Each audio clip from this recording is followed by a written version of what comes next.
하나님의 말씀 열왕기상 17장 1절로 7절까지 찾도록 하겠습니다. 열왕기상 17장 1절로 7절까지의 말씀 보겠습니다.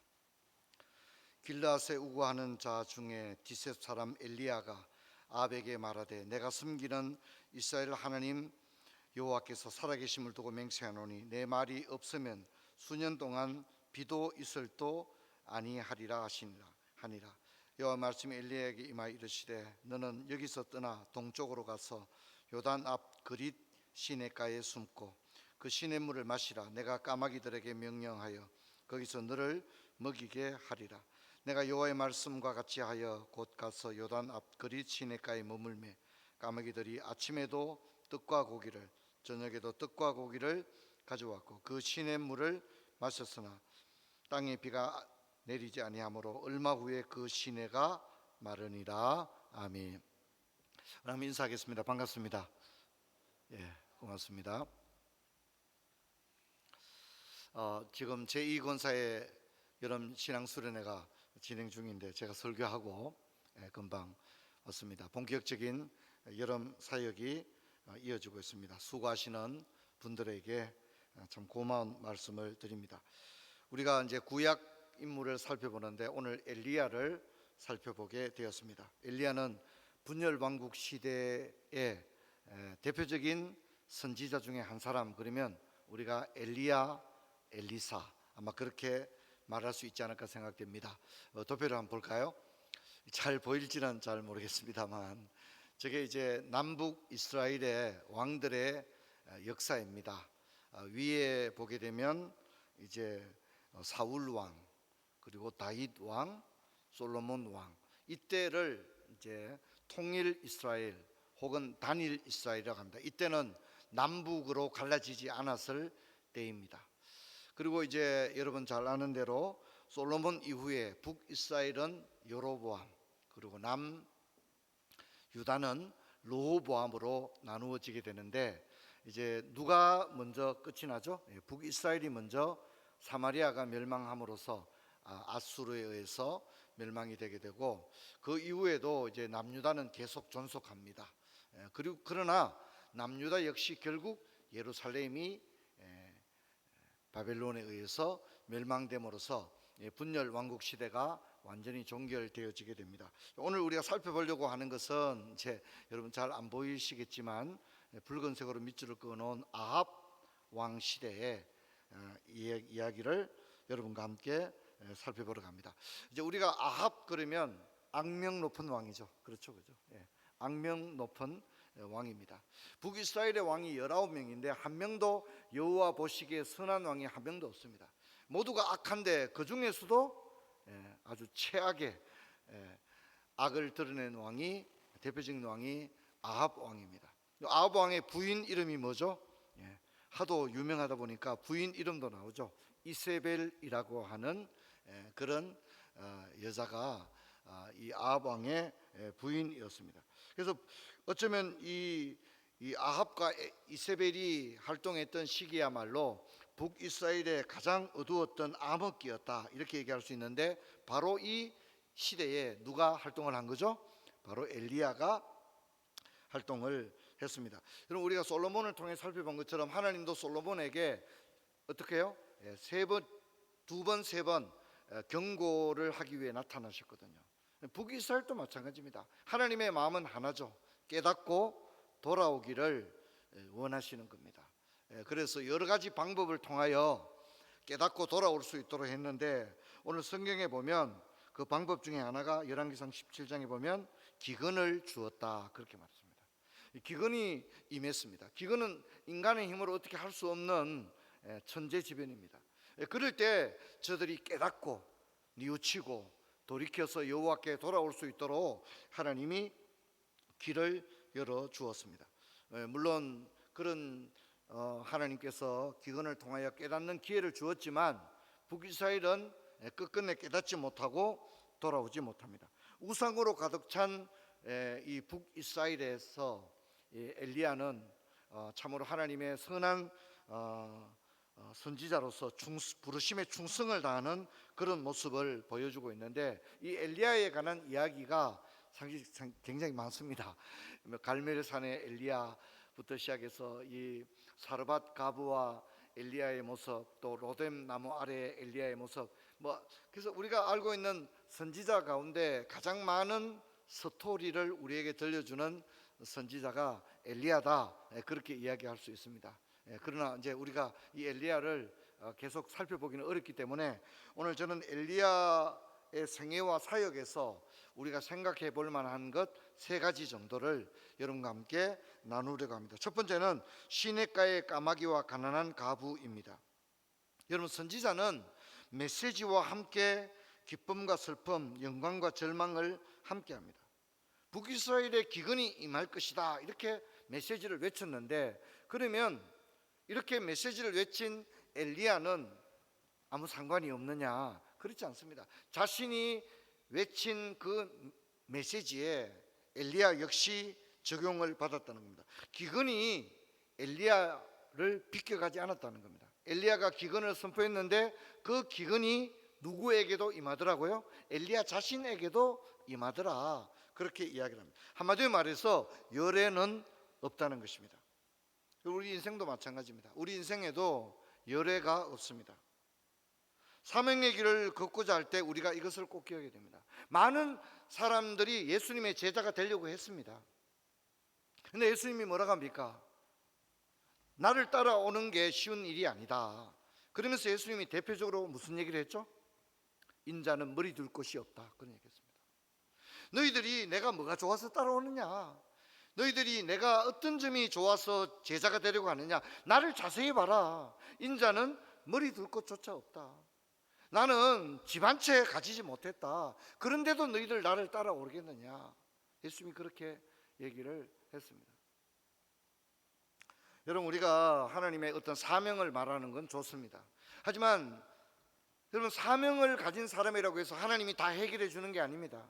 여러분, 사명을 가진 자도, 엘리야도 기근이 비껴가지 않은 것처럼 사명의 사람들도 일반적인 길을 걸어가는 모든 사람들이 거쳐야 하는 고통과 괴로움을 누구나 다 당하게 되어진다는 겁니다. 제가 이제 그런 생각을 했습니다. 나는 하나님 앞에 올바르게 목회의 길을 걸어가야 되겠다, 이런 생각을 늘 했습니다. 모든 사역자들이 마찬가지겠죠. 저도 그런 생각을 했습니다. 그러다가 제가 참 이 예와 참 자주 얘기합니다. 그렇죠? 제가 노회장 하면서 고소도 당하고 경찰 조사도 받고 재판도 받고 그럴 때 참 제가 견디기 어려웠습니다. 너무나도 어떤 모멸감. 여러분, 사실 성직자라고 하는 것은 명예 하나로 사는 거 아닙니까? 근데 여러분, 저는 제 자신이 존재가 거의 진짜 부정되어지는 그런 극한의 고통을 겪었습니다. 제가 당하고 있는 이 상황, 제가 직면한 이 상황을 도무지 제가 받아들일 수 없는 거예요. 도대체 왜 내가 하는 생각을 참 많이 가졌고 참 너무 힘들고 어려웠습니다. 그런 가운데 제가 한 가지 생각이 들었습니다. 하나님이 제게 주는 마음은 하나님께서 저를 위로하는 마음을 주는 게 아니에요. 이 목사 고생이 많다, 십자가를 지고 나를 따른다고 얼마나 고생이 많으냐, 그런 위로의 말씀을 주는 게 아니라 하나님이 저를 책망하는 거예요. 네가 잘난 게 뭐가 있냐, 네가 남들보다 나은 게 뭐가 있냐, 너라고 해서 경찰 조사 받지 말라는 법 있냐, 너라고 해서 재판 받지 말라는 법이냐, 네가 그 정도로 진짜 깨끗하냐, 네가 남들보다 그 정도로 우월하냐, 네가 남들과 다를 바가 뭐가 있느냐, 왜 그렇게 화가 나 있느냐. 근데 진짜 화가 많이 났고요. 제가 어떻게 해결할 수가 없더라고요. 제 스스로는 도무지 해결할 수가 없더라고요. 여러분, 우리가 살아가다가 부당한 일을 만나고 생각지도 못한 일을 만납니다. 내가 나름대로 하나님 말씀대로 살았는데 왜 나에게 이런 일이 일어납니까? 그런 일이 우리에게 있는 겁니다. 그러면 견디기 어려운 겁니다. 너무너무 고통스러운 것입니다. 여러분, 우린 꼭 기억해야 됩니다. 내가 좁은 길을 걸어간다고 해서 내가 결코 열애가 아니라는 걸 아시고, 내가 좁은 길을 걸어가더라도 나에게도 고난도 있을 수 있고 창피스러운 일도 있을 수 있고 진짜 존재가 부정될 것 같은 그런 상상할 수 없는 일들이 나에게도 얼마든지 어떻게 해요? 일어날 수가 있다는 사실을 기억을 해야 됩니다. 여러분, 우리가 만약 그런 마음의 결단을 가지지 않으면 결코 우리는 주님 가신 좁은 길을 따라갈 수 없습니다. 주님 왜 나한테 이러십니까? 내가 뭘 잘못했습니까? 내가 주를 위해 살았는데 왜 나에게 이런 일을 주십니까? 여러분, 우리가 그거 내려놓아야 됩니다. 그거 내려놔야 됩니다. 우리는 하나님 앞에 대단할 거 하나도 없고요. 말씀대로 살고 노력한 건 너무나 아름답지만 그렇다고 해서 나에게 진짜 평강과 참으로 복된 일만 있는 게 아닙니다. 상상할 수 없는 일들이 내 삶 가운데 일어날 수 있다는 것을 기억해야 합니다. 오늘 바로 엘리야가 그랬습니다. 근데 하나님은 어떻습니까? 그런 가운데서 하나님은 살아계심을 보여주는 겁니다. 극단적인 고난 가운데서 하나님만의 방식으로 하나님이 우리를 얼마나 사랑하시는지를 보여주기를 원하시는 줄로 믿습니다. 이것을 기억해야 됩니다. 기근 가운데 하나님께서 엘리야를 결코 버리지 않았다는 것을 통상적인 방법이 아닌 까마귀를 통해서 떡과 물을 공급해 주시는 하나님의 역사가 일어나는 것입니다. 그러므로 우리는 실패와 성공의 순간에 우리가 가진 지식과 경험을 뛰어넘어 역사하는 하나님을 바라봐야 합니다. 이효령 선생이 그런 얘기를 했습니다. 자기는 진짜 기독교를 받아들일 수 없다. 그런데 사랑하는 딸이 몸이 아파 죽어갑니다. 사랑하는 딸이 시력을 완전히 상실했습니다. 그랬을 때 지성인으로서의 이효령 선생은 자신이 알고 있는 지식의 범위 안에서는 기독교를 수납할 수가 없어요. 기독교가 이해도 안 돼요. 받아들이고 싶은 마음도 없어요. 그러나 지식인으로서 지성인으로서의 이효령이 아닌 사랑하는 딸을 가진 아버지로서는 하나님께 나갈 수가 있었다는 겁니다. 사랑하는 딸이 눈에 넣어도 아프지 않는 딸이 시력을 잃어버렸습니다. 그리고 죽어갑니다. 그랬을 때 이효령 선생은 절대자 앞에 나갈 수가 있었습니다. 그래서 그분이 쓴 시가 있죠. 어느 무신론자의 기도라는 시가 있죠. 하나님, 내가 하나님께 한 송이 꽃을 올려드려도 되겠습니까? 그렇게 하면서 나가는 거예요. 그러므로 우리가 이 세상을 살아갈 때 진짜 경험 많고 학식이 높고 책을 많이 읽고 여러분 그거 인생을 살아가는 거하고는 어떻게 해요? 아무 차이가 없습니다. 차라리 드라마를 많이 본 사람이 조금 더 나을 수 있습니다. 인생을 살아가는데 책 많이 읽는 거 아무 도움이 안 됩니다. 여러분 이것을 기억해야 됩니다. 사랑하는 성도 여러분, 우리가 살아가다가 내 지식과 경험을 뛰어넘는 일이 일어날 때 여러분 그때 여러분의 믿음이 진짜인지 아닌지가 거기서 결정되는 거예요. 오늘 엘리야는 하나님 앞에 극단적인 순간에 상상하지 못한 하나님만의 방식 엘리야를 통해서 그렇죠? 식사를 공급해 주시는 그 놀라운 하나님만의 방식을 경험하게 되었습니다. 여러분 이것이 믿음입니다. 근데 저는 이제 이런 생각이 들어요. 이건 제자 훈련으로 안 되는 것 같아요. 제가 해보니까 이건 제자 훈련으로 안 되고 이 지상의 교회가 실현했던 그 어떤 프로그램으로도 안 됩니다. 성경 암송 아무리 해도 안 됩니다. 여러분 이것은요 지식과 경험을 뛰어넘어 살아계신 하나님의 실존을 경험하는 것은요 제가 볼 때는 체험 없이는 불가능합니다. 체험이 없이는 불가능합니다. 온누리교회 하영조 목사님 소천하신 지 오래됐죠. 그분이 참 암 수술도 많이 받았고 참 그랬잖아요.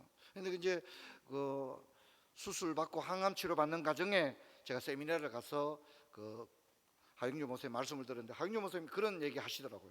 좀 이해할 수 없는 얘기를 하시더라고요. 깊은 질병을 알아보지 않는 사람들은 하나님을 다 아는 것이 아니다 이런 얘기를 했어요. 극한의 고통, 이제 좀 목숨이 뭐 오늘 왔다 갔다 하는 거예요. 그냥 뭐 육체적 한계를 느끼는 거죠. 그래서 깊은 질병을 통과한 사람들만이 만난 하나님이 따로 있다. 몸이 건강하고 막 그냥 포동포동하고 말이죠. 그냥 도무지 아프지 않고 말이죠. 그런 사람들이 지식적으로 이해해서 만날 수 있는 하나님, 그렇지 그런 만날 수 없는 그런 하나님을 깊은 질고를 통하여 만나는 하나님이 따로 있다. 그래서 건강한 사람들이 만나보지 못한 하나님이, 깊은 질병을 통과한 사람들만이 만난 하나님이 따로 있다. 그러니까 건강하고 아무리 지식이 많고 뛰어나도 내가 하나님에 대해서 다 안다 말하기가 어렵다. 이제 그런 얘기하는 걸 듣고 제가 깊은 공감이 되었습니다. 사랑하는 성도 여러분, 우리의 믿음이 한 단계 더 뛰어넘는 역사 있기를 주의 이름 축원합니다. 할렐루야. 두 번째는 이 엘리야의 삶을 통해서 우리는 전쟁은 군인의 수에 의해 결정되지 않는다는 사실을 생각합니다. 우리가 읽지 않았던 유명한 열왕기상 18장 갈멜산의 대전투죠. 바알을 섬기는 450명과 아세라를 섬기는 400명, 850대, 오직 여호와를 섬기는 엘리야 1명, 1대 850, 이렇게 해서 갈멜산에서 누가 참신인가 한번 경쟁을 하자, 여기서 결판을 내자. 그래서 이제 제단을 쌓습니다. 바알의 제단을 쌓습니다. 여기는 여호와의 제단을 쌓습니다. 그리고 각자 기도합니다. 누가 참신이냐? 만일 바알의 제단에 하늘에서 불이 내려오면 바알이 참신이 되는 것이고, 여호와의 제단에 불이 내려오면 여호와가 참신이 되는 겁니다. 너무나도 분명한 싸움을 했습니다. 1대 대결을 벌였습니다. 그런데 불이 어느 제단에 임했습니까? 엘리야의 제단에 임했습니다. 할렐루야.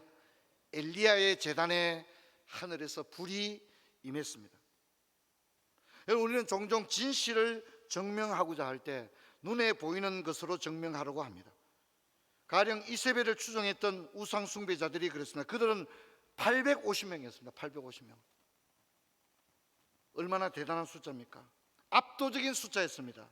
그런데 거기에는 거짓만이 있었습니다.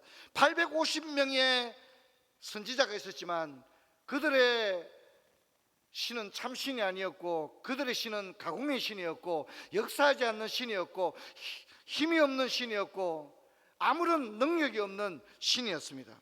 단지 850명의 선지자가 있었지만 말입니다. 여러분, 하나님의 나라는 말에 있지 아니하고 하나님의 나라는 수에 있지 않다 했습니다. 성경이 그렇게 말했습니다. 여러분, 때로는 진실을 말하는 자가 단 한 사람일지라도 여러분, 그것이 참 진실일 때가 있는 것입니다. 그래서 여러분, 눈에 보이는 거, 야, 몇 명 모였더라, 그 교회 몇 명 모인다, 그 목사님 어느 학교를 나왔대더라, 그런 것들, 야, 그 교회 그 장로님이 의사고 국회의원이라 하더라. 우리는 그런 얘기를 종종 합니다. 어느 대학을 나왔고, 교회 어느 유력자가 있고, 교회에서 어느 직분을 맡고 있고, 이런 외형적인 것, 눈에 보이는 것이 때로는 진실이 아닐 수도 있다는 걸 알아야 합니다.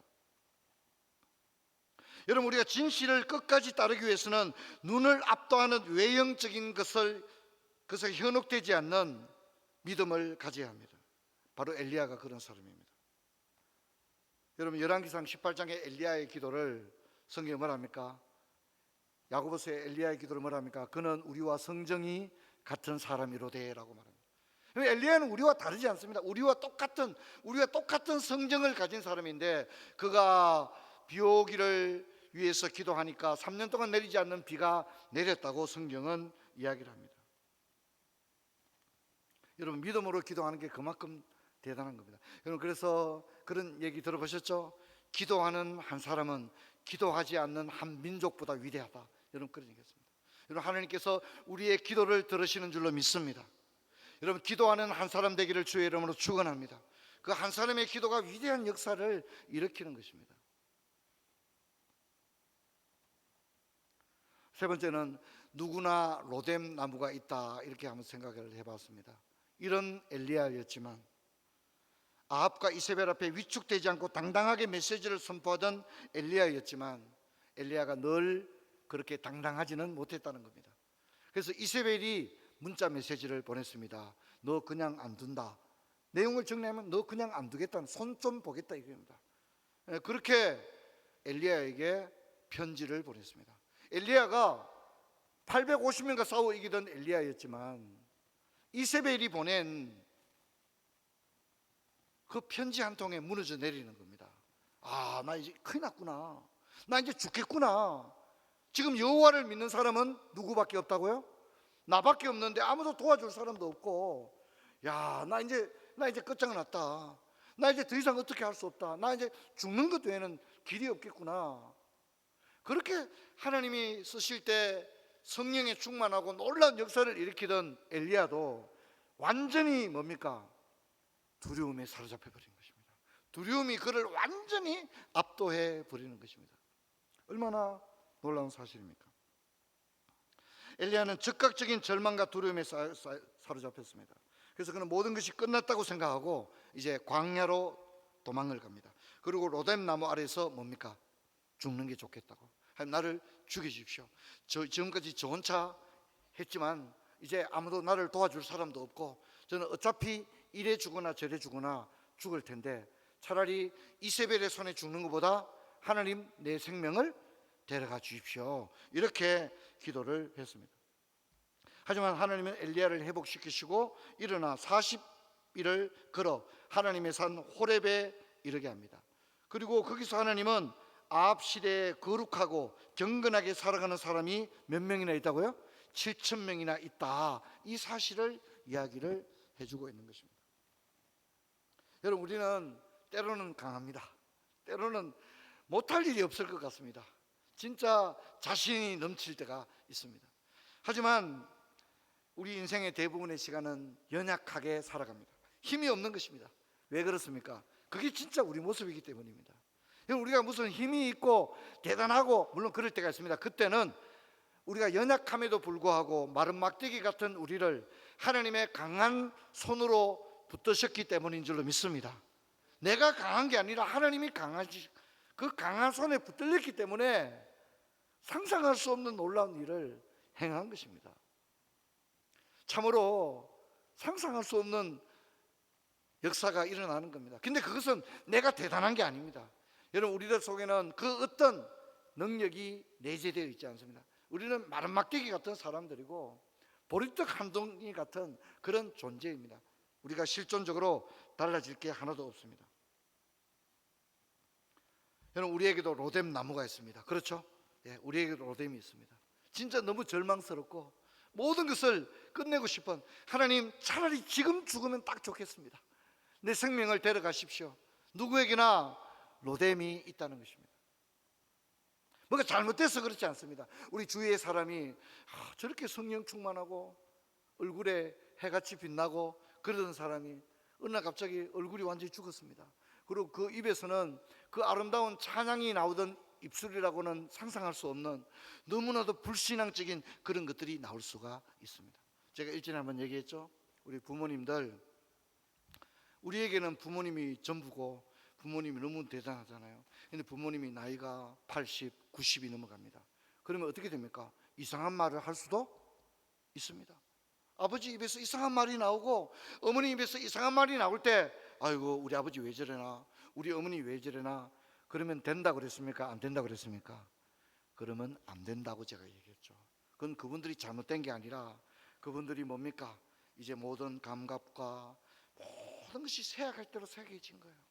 그렇기 때문에 그렇게 믿음이 좋은 아버지, 믿음이 좋은 평생을 기도하신 어머니 권사님이지만 마지막 인생에 얼마 남지 않은 시간들 가운데는 그 육신이 너무나도 연약한 까닭에 상상할 수 없는 말씀을 하실 수도 어떻게 해요? 있다는 겁니다. 그럴 때 여러분들은 어떻게 생각해야 됩니까? 아, 우리 어머니 신앙이 없는 권사님이었구나. 그렇게 말하면 돼요, 안 돼요? 대답을 빨리 해야 나도 설교를 마무리를 할 거 아닙니까? 그렇게 생각하면 돼요, 안 돼요? 제가 분명히 말했습니다. 그건 지혜롭지 못한 사람이에요. 어머니나 시어머니나 시아버지 입에서 이상한 말을 하고 이상한 행동을 하고, 저분들이 그런 분이 아닌데 이상한 행동을 하고 이상한 말을 하고 그럴 수 있습니다. 근데 그분들이 잘못된 게 아닙니다.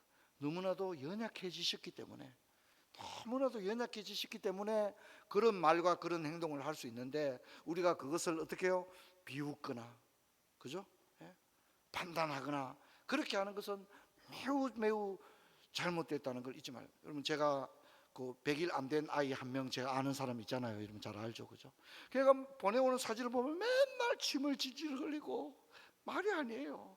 그럼 제가 야, 뭐 저런 애가 다 있냐 비난하겠습니까? 이쁘게 보겠습니까? 예, 이쁘게 보죠. 그게 하나도 비정상적인 게 아니잖아요.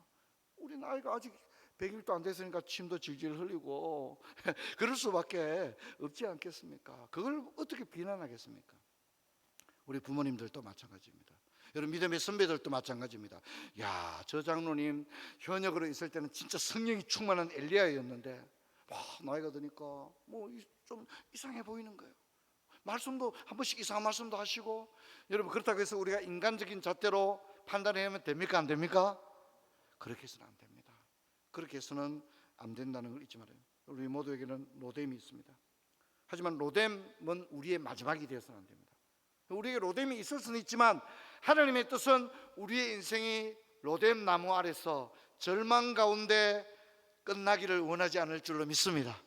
그래서 로뎀이 있을 수는 있지만 로뎀이 마지막이 되면 안 됩니다. 여러분 로뎀에서 우리는 죽으면 안 됩니다. 로뎀에서 일어나야 됩니다. 그래서 하나님은 엘리야를 로뎀 나무 아래에서 절망 가운데 있는 엘리야를 다독거려 줍니다. 천사가 다독거려 주고 먹을 것을 줍니다. 물을 마시게 합니다.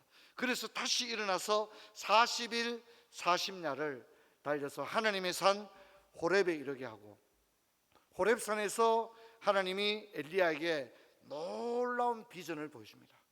그리고 이제 엘리야가 그냥 끝나지 않고 후계자인 누구를 만나게 합니까? 엘리사를 만나게 함으로써 사역이 이어질 수 있도록 그렇게 하는 것을 볼 수 있습니다. 하나님은 로뎀에서 우리를 일으키고 다시 눈을 열어 힘을 얻어 새로운 시대를 향한 하나님의 예비하심을 보게 하고, 자신이 사역이 끝나갈 때 바톤을 다음 사역자에게 바톤을 연결하는 성공적인 사역을 마무리할 수 있도록 그렇게 해주는 겁니다. 여러분 엘리야가 그렇게 해서 엘리야가 된 것입니다. 예수님이 왔을 때, 세례요한이 왔을 때 당시의 사람들이 엘리야가 다시 살아왔다 그렇게 말을 했잖아요. 얼마나 엘리야가 강력한 인상을 가졌으면 그랬겠습니까? 사랑하는 성도 여러분, 저는 오늘 엘리야의 사역과 생애를 통해 세 가지 정도를 생각했습니다. 우리에게 로뎀이 있을 수가 있습니다. 하지만 로뎀이 하나님의 뜻은 아닙니다. 로뎀에서 다시 일어나 하나님의 뜻을 향하여 다시 일어나 하나님의 삶 호렙을 향하여 나아가는 우리 성도님들 다 되시기를 주의 이름으로 축원합니다. 우리 오늘 찬양하고 우리 함께 기도하고 돌아가도록 하겠습니다.